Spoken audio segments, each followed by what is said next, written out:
ازيكم يا حلوين؟ عاملين ايه؟ يا رب تكونوا بخير. وحشتوني جدا جدا من الفيديو اللي فات. النهارده جايلكم فيديو جديد وان شاء الله الفيديو هيعجبكم. بس قبل ما ادخل في الفيديو او اتكلم في اي حاجه، بامانه انا حابه اشكركم من كل قلبي على كل كلمه حلوه اتكتبت لي في الفيديو اللي فات، وعلى كل كلمه مبروك اتقالت لي. ربنا يخليكم ليا، ما تحرمش منكم، ما تحرمش من محبتكم. ويا رب زي ما وصلت ل1000 مشترك اوصل ل10,000، وده هيبقى حلم بالنسبه لي، وانا واثقه ان انتوا اللي هتوصلوني. فانا بشكركم من كل قلبي، وكل حد فرح لي، وكل حد هناني على الفيس او على الواتس او على اليوتيوب. انا بجد بشكركم جدا جدا، وانا ما استاهلش محبتكم دي. ربنا يخليكم ليا يا رب كده، وتفضلوا في ظهري كده، وتفضلوا تعلوا فيا، وانتوا اللي تكبروني، وانتوا اللي توصلوني باذن الله. فانا متشكره ليكم جدا جدا، ومتشكره لمحبتكم. وربنا يديمكم نعمه في حياتي، وتفضلوا انتوا الاهل، وانتوا السند، وانتوا الصحبه، وانتوا كل حاجه حلوه. مش عارفه اقول لكم ايه، بس انا بحبكم جدا جدا، وفرحتي بيكم اكتر من فرحتي بالقناه انها توصل لكده. انا عارفه ان ال1000 مشترك مش عدد كبير، بس هو كان حلم بالنسبه لي، وبشكر ربنا طبعا ان هو حققه لي. البركه طبعا في ربنا ثم فيكم. فربنا يديمكم في حياتي ويخليكم ليا يا رب، وتفضلوا جنبي كده لحد ما نوصل ل10,000 ان شاء الله. في ناس حلوة كده دخلت لي جديدة، انا حابة ارحب بيهم، وعايزة اقول لهم نورتوني وشرفتوني، ووجودكم بجد على راسي. آه، دايما بيخشوا على كل الفيديوهات اللي بنزلها، وبيكتبوا لي تعليقات جميلة زيهم، وحتى في ناس بتعمل ايموجي بس كده، وده بيفرحني جدا جدا. حابة ارحب بنجوى بباوي، وروماني خليل كتبت لي تيتا ام بيشو، اهلا بيكم، نورتوني وشرفتوني. ونبيلة ماجد، نورتيني يا نبيلة. ربنا يخليكي وما تحرمش من وجودك ابدا. و... ومريم ماجد، مبسوطة برضو بوجودك يا مريم، نورتيني حبيبتي وشرفتيني. و... وعايزة اقول الاكونت اللي هو باسم هناء، اللي كتبت لي انا ام بيتر من اسوان. ام بيتر بجد انتي وحشتيني، وحشني كومنتك، وعايزه اقولك ربنا يخليكي، ودايما كده تعليقك الحلو. بصوا بقى، انا هدخل في الفيديو، وان شاء الله هقول لكم على المفاجاه اللي انا قلت لكم عليها في اخر الفيديو، هقولها لكم. و... وهذكر اسماء ناس كده جميله كتبت لي كومنتات وقالت لي اذكري اسمي في الفيديو، هذكر اسمكم، بس تابعوا معايا الفيديو للنهايه. ولو انتي اول مرة بتشوفيني، اتمنى تشتركي في قناتي، وتفعلي الجرس من كلمة اشتراك تحت باللون الاحمر، وتكتبي لي كومنت حلو كده عشان ارحب بيكي في قناتي. بصوا بقى، انتوا طبعا شفتوا الفيديو بتاعي ماشي ازاي. انا عملت فنجانين قهوة كده، بس قبل ما اعمل القهوة طبعا كنت فطرت انا وجوزي، وبعد كده عملت فنجانين القهوة. ولادي بقى كانوا نايمين، فقلت ايه قبل ما يصحوا اعمل لهم ايه، فطار كده مختلف. انا واثقه ان هم لو قاموا وشافوه هيعجبهم وهياكلوا. عملت ايه، جبت لفة جلاش قطعتها شرايح زي ما شفتوا كده، وجبت صينية مدهونة بسمنة، وبدأت ارصهم. وحشيتها بقى، احشيها انتي اي حاجة عندك، يعني انا كان عندي جبن، وعندي زيتون، وفلفل اخضر، لانشون بشرته. وحطيته يعني حطيت طبقة جلاش، وبعدين طبقة بقى فلفل وزيتون. وكان عندي جبنة رومي حبة صغننين كده، وحتة جبنة قديمة صغيرة، هرستهم مع بعض وحطيتهم. وحطيت لانشون، وبعدين جبنة موتزاريلا، وبعدين الرق التاني. وحطيت موتزاريلا على النص، على الوش. بس قبل ما احط الموتزاريلا سقيتها بلبن وبيض. وكان عندي معلقة قشطة حطيتها وضربتهم مع بعض. بتحطي كوباية لبن عليها بيضتين، ولو عندك معلقة قشطة او معلقة سمنة اللي عندك حطي. وايه، وقلبيهم مع بعض كده، واسقيها وخرميها كده عشان خاطر الصوص اللي انتي هتحطيه، او الخليط اللي هتحطيه ده، ينزل في الصينية من تحت، وايه، ويتشربها وكده. وبس دخليها الفرن على درجة حرارة متوسطة كده، وسيبيها لما تاخد لون. بس عايزه اقول لكم ان انا كنت عاملاه على اساس ان هو فطار هيقوموا يفطروا منه، وهبقى بعد كده اعمل الغدا. انا عايزه اقول لكم ان هي تقيله ومغذيه جدا جدا ومشبعه جدا جدا. انا ولادي فضلوا ياكلوا فيها طول اليوم، وفي اليوم ده ما طبختش. حتى احنا جينا في الغدا كلنا معاهم منها، وقضينا اليوم يعني. بس عملتها بقى وخلصتها. وفي الوقت ده طبعا انا كان عندي مواعين في المطبخ وحاجات زي كده عملتها، ما رضيتش اطول عليكم، عشان انا كنت عايزه افضي المطبخ بتاعي خالص، لان هعمل فيه روتين قوي جدا. بس عندي السجاد بتاع المطبخ بقى كان متوسخ جامد، وبصراحة كنت قرفانة منه، فخدته على الحمام ومسكته غسلته، وقلت بالمرة بقى مادام الحمام غرق عندي، اغسل بقى الحوض واغسل قعدة التويليت وكده، وادعك الحمام دعكة كويسة بما ان في صابون في الارض وكده، واطلع من الحمام نضيف. بس المهم يعني انا عايزاكي لو انتي بتتفرجي عليا وحاسه بكسل بقى، وحاسه ان انتي مش قادره تعملي حاجه، الصابون والميه والحاجات دي بتشجع جدا جدا، وبتخلي اي حد قاعد كسلان ومش قادر يعمل حاجه بيقوم يشتغل كده وينظف، وبياخد طاقه وباور كده، وبيحس بنشاط. الفترة دي أصلا فترة كسل فظيعة، فإحنا بقى عايزين نتغلب عليها، ومش عايزين نقعد ونستسلم. عايزين نتفرج على فيديو كده يكون فيه حاجة تحمسنا، ونقوم على طول نشتغل ونشوف ايه اللي ورانا في بيتنا نعمله. ما تكسلوش بقى، انا عارفة ان احنا طالعين من عيد، وبعد كده امتحانات، وبعد كده اجازة، فحاسين ان احنا عايزين نريح على قد ما نقدر. فالراحة دي مش هتطول كتير انا عارفة، بس احنا مش عايزين نستسلم لها، عايزين نقوم بقى كده ونشوف لو في حاجة في بيتنا ناقصانا محتاجة تتعمل وكنا مأجلينها نقوم نعملها.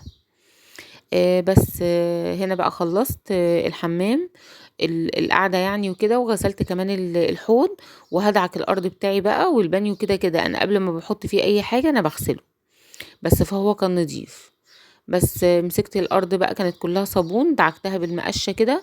عايزه اقول لكم ان الدعكه دي فعلا بتنضف جامد جدا جدا، وبتفوق الحمام، وبتحسسك بنظافه كده وريحه جميله جدا في الحمام. بس اهم حاجه وانتي بتنضفي كده، ممكن ترشي حبه ملح ليمون، بيخلوا اي حاجه عندك في الحمام بتلمع. ومعاهم شويه كلور ابيض، طبعا الحمام بيبقى تعقم وتنضف كده وبقى زي الفل.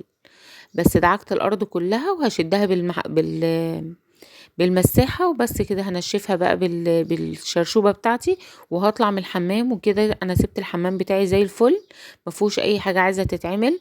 وكان عندي شوية غسيل كانوا فيه، خدتهم نشرتهم ده في بداية اليوم طبعا، بس ما صورتهمش معاكم. بس فاحنا يومنا بتقومي من النوم اصلا تفتحي عينك، عندك غسيل بتحطيه على طول في الغسالة، خلصتي الغسيل بتطلعيه، تنشريه وتحطي غيره بقى، او لو عندك غسيل على الحبل بتطبقيه، تخشي المطبخ تعملي الغدا. فاحنا يومنا هي دايرة دايرة مقفولة، احنا ما بنطلعش منها. فهي دي روتين الحياة، بس ربنا يدينا الصحة كده ويقوينا، ونفضل دايما ننظف ونهتم بكل حاجة في بيتنا. خلصت بقى وقلت اخش على المطبخ، امسك البوتاجاز بقى اغسله غسلة حلوة، علشان خلاص هنودع البوتاجاز فعلا. وكل اللي كتب لي في كومنت وقال لي ان المفاجأة هي البوتاجاز، ففعلا انتوا ناس جميلة، وفعلا متابعين جمال جدا جدا، ومركزين معايا وبتحبوني فعلا. و... وقدرتوا تخمنوا بسرعة الحاجة اللي انا كنت بتمنى اغيرها هي ايه.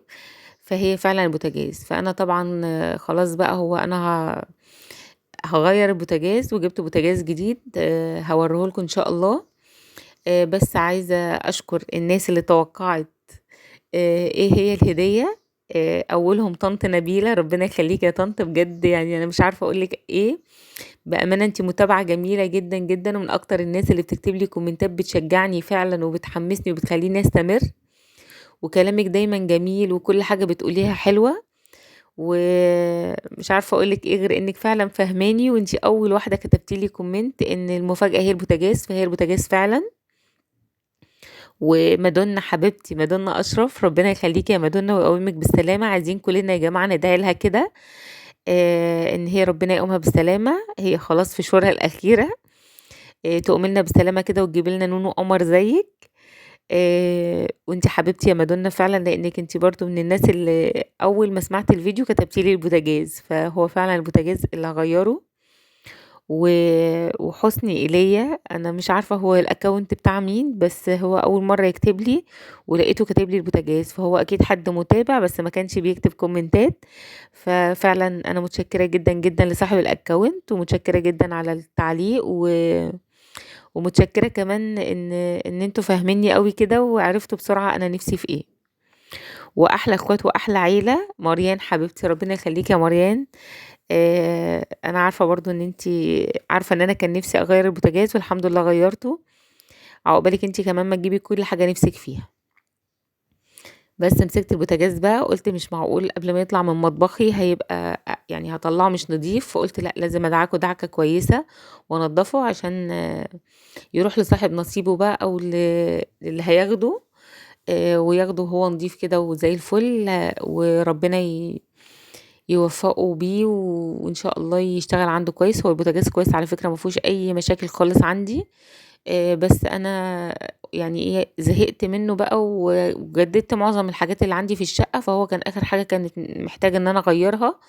فقلت بقى ايه اغيرها عشان بعد كده افضى بقى واشوف ايه اللي ورايا تاني محتاج يتعمل. اعمله بقى. فانتوا ادعوا بقى، عايزاكوا دعوة من القلب حلوة كده ان ربنا يكرمني بقى قريب كده واجيب شقة بقى وانقل فيها وربنا يعمل اللي فيه الخير. دعواتكم هي اللي هتوصلني. فربنا يخليكوا ليا. بس مسكت البوتاجاز طبعا غسلته غسله كويسه ودخلت على الرخامه بقى، قلت ايه لازم نستقبل البوتاجاز الجديد بنظافه جامده كده. ما ينفعش ندخل حاجه جديده في المطبخ والمطبخ مش بيلمع. فانا من طبيعتي اصلا لو جبت اي حاجة بسيطة خالص في المطبخ عندي او في اي حتة في الشقة لازم بشيل كل حاجة امسحها واغسلها والمعها. ولما احط الحاجة الجديدة احس انها تليق بالمكان، ما احسش ان هي نظيفة وبقية المكان مش حلو. فانا ده طبيعتي. حتى لو جبت عايزه اقول لكم برواز لازم امسح الحيطه والمعها وانضفها وانضف المكان اللي هيتعلق فيه. فقلت بقى اشجعكم واحمسكم كده بروتين قوي في المطبخ، وامسك المطبخ بقى ايه ادعكه دعكه محترمه كده وانضفه. وهو اصلا المطبخ انت طبيعي. انا عايزه اقول لكم ان العمله اللي انتوا شايفينها دي والدعك اللي انتوا شايفينه ده انا تقريبا كل يومين ثلاثه بعمله، مش بصوره معاكم. بس انا ما بقدرش اسيب المطبخ كده. لان انا عندي ولادي زي ما قلت لكم قبل كده بيدخلوا المطبخ وبيعقوا عك جامد جدا. فانا ما بقدرش استحمل ان هم يخشوا المطبخ والدنيا تبقى متبهدله كده واسكت. فكل كام يوم كده بمسكه اشيل كل الحاجه اللي على الرخامه دي وايه وامسك ادعك الرخام كويس جدا وايه ارجع كل حاجه مكانها وكل حاجه تلمع وتنضف معايا. ده غير كمان ان انا عندي شباك المطبخ هو بحري، فبيدخل لي تيار هوا جامد جدا. تيار الهوا ده ما بيخشش لوحده طبعا، فبيدخل بتراب، فبلاقي كل حاجه حتى لو من نظيفه عليها تراب، فلازم تتلمع وتتنضف. وانا ما بقتنعش بنظافه المطبخ بصراحه غير لما بدعك ما بنضف بالشكل اللي انتوا شايفينه ده. بس طبعا هو تعب ومجهود جامد جدا عليا. بس انا ما بحسش بنظافه المطبخ غير لما بعمل كده. طبعا انا بعمل العمله دي زي ما قلت لكم كل يومين ثلاثه وممكن كل اسبوع مره. بس يوميا انا ايدي فيها فوطه زي كده وبخاخه فيها شويه خل وشويه كلوركس الوان وحاطه فيه شويه ملح ليمون او كربوناتو وايه والبخاخه دي في ايدي على طول. بخلص اكلي وبخلص اللي ورايا وبمسك البخاخه المع بيها الرخام كله والمع اي حاجه عايزه تتلم. وبطلع من غير ايه مرغي وكده. بس لما برغي بقى كده وبعمل الروتين الحلو دوت وبحس ان انا هعمله بقى بضمير فبصوره معاكم عشان اشجعكم كده واحمسكم واخليكم ايه عندكم نشاط كده. والمطبخ ده اهم حاجه هو الحمام، طول ما هم نضاف طول ما الشقه كلها نظيفه. بس وطبعا ايدك في اي حاجه وانتي بتنضفي. طبعا احنا مش بننضف الرخام بس، لا احنا بنلمع كل حاجه موجوده عندنا على رخامه المطبخ. انا مش حاطه حاجات كتيره بس برضو الحاجات دي بتحتاج تنظيف مستمر. لانها طول ما احنا واقفين بنمسكها في ايدينا. هنا بقى انا جبت الفازه القمر دي، كانت عندي في الصاله بره، كنت حطاها الاول على الترابيزه وبعد كده حطيتها على الشفونيره. فقلت ايه اغير حاجه بسيطه كده لو في المطبخ احتفالا بالبوتاجاز الجديد احط اي حاجه مختلفه. فحطيت الفازه القمر دي بالورد بتاعها وبس. الدنيا لما بتنضف معانا بنحس بنظافه غير عاديه. بس هنا بقى ايه انا كنت نضفت تحت بصراحه وكنت مكسله ان انا انضف المطبخ من فوق حاسه نضيف. بس قلت ايه بالبخاخه بتاعتي اللي انا قلت لكم عليها دي بقى المع الازاز بتاع المطبخ، المع الدولف اللي فوق مكان ايدي برضو بتبصم وكده. قلت تلميعه خفيفه كده برضو تدي ايه نظافه كده واحس ان المطبخ نضف. بس عايزاكم تتشجعوا تتحمسوا كده بقى وتقوموا من كسل الصيف ده. يعني احنا في الشتاء كسلانين وعايزين نتدفى ونقعد تحت البطاطين، وفي الشتاء كسل وحاجات غريبة بتحصل لنا كده. فاحنا مش عايزين نستسلم، عايزين على طول ايدينا تبقى في حاجتنا وننضف كل حاجة. بصوا بقى، انا ما سبتش حاجه حتى الديب فريزر، انا لسه ملمعاه قريب، بس برضو قلت يلا زيادة النظافه نظافتين بقى، وامسكه كمان ايه المعه كده من بره وانضفه، علشان ايه هو في داخله المطبخ ولازم يبقى كمان دايما بيلمع. هتقولوا لي هو ايه اللي عليه دوت؟ إيه اللي عليه دوت؟ الكيس بتاعه، انا كنت لسه جايباه قريب على فكره، وما كملش سنتين عندي، فانا عليه كيس من بره كده، انا بصراحه ما شلتوش، قلت خليه يحافظ عليه. وبالذات ان انا بقى ايه، كنت حاطاه الاول في اوضه النوم مكان التلاجة، ولما جبت التلاجة طبعا حجمها كان كبير جدا، فما نفعتش خالص في دخلة المطبخ كده. اللي تابعني في الفيديوهات القديمة هيعرف ان انا فكيت المطبخ وعملت نظام كده، وبعد ما عملته ما اقتنعتش بيه ورجعت المطبخ تاني، والتلاجة كانت عاملة لي قلبان شوية في الشقة. في الاخر دخلتها اوضه النوم مكان الديب فريزر، وطلعت الديب فريزر بره وحطيته في دخلة المطبخ كده. هو وسع لي بصراحة جامد، بس طبعا هو انا مش مبسوطة 100% ان التلاجة مش في المطبخ، بس ملهاش مكان غير كده.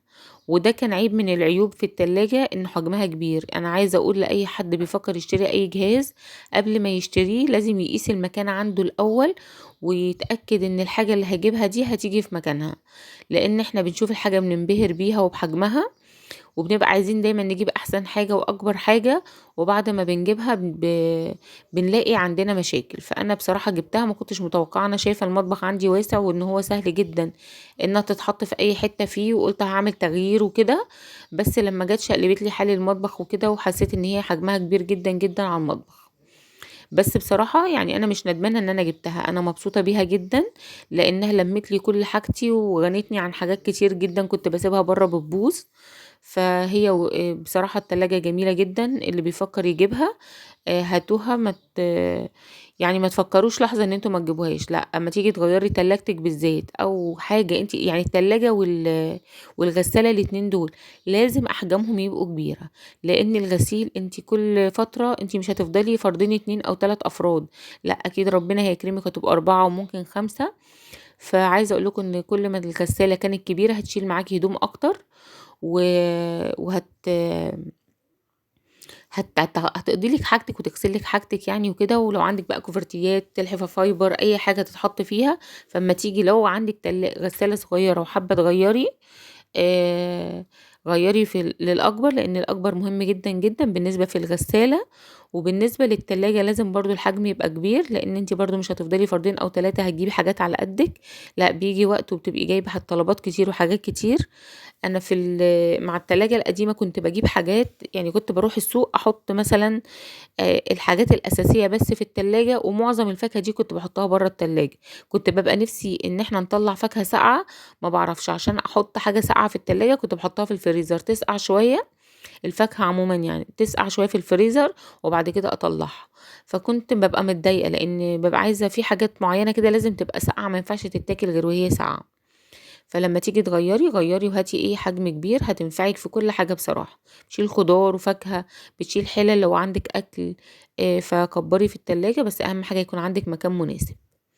طبعا انتوا شفتوا بقى انا عملت ايه، انا شديت البوتاجاز وقلت اغسل وراه وانضف، علشان لما اجي اركب البوتاجاز الجديد الدنيا تبقى ايه نظيفة عندي. بس هو انا ايه مش هينفع اركبه اليومين دول، هو هيقعد عندي شوية، مش اكتر من يومين 3 يعني، على ما اركبه، على ما ايه ما بتوع الغاز يجوا يركبوه. بس وهنا بقى ايه اللحظة الحاسمة، اللحظة الجميلة اللي بستناها بالذات في المطبخ، اللي اول ما بشوف المطبخ بالشكل ده بحس بسعادة غير عادية، وبحس براحة كده، وبحس ان انا مش عايزة حاجة تاني من الدنيا غير ان المطبخ يبقى كده ومحدش يدخله تاني، بس بيبقى نضيف كده ورايق وجميل وريحته جميلة، بحس بسعادة غير عادية. بس شايفين بقى النظافة حلوة ازاي؟ عايزاكم تتحمسوا بقى وتتشجعوا وتغيروا كده، لو مطبخك مش نظيف قومي على طول كده خليه بيلمع. بس ادي نظافة المطبخ، والمطبخ بقى عندي زي الفل، وكده بقى ايه مستعدين لاستقبال البوتاجاز الجديد. ان شاء الله بقى ادعوا لي يركب على خير كده ويطلع حلو وما فيهوش اي مشاكل. وهوريكم دلوقتي صورة صغيرة للبوتاجاز، وان شاء الله الفيديو الجاي هعمل لكم ريفيو عنه. وده كان البوتاجاز بتاعي، انا جبت زانوسي تيست ماكس، هو اعلى حاجة في الزانوسي، فهو انا بحثت كتير ودورت كتير وما لقيتش افضل منه، هو 60 في 90، وهو تيست ماكس برو. بس ولحد هنا الفيديو بتاعي خلص، اشوفكم على خير واقول لكم مع السلامة، باي باي، هتوحشوني.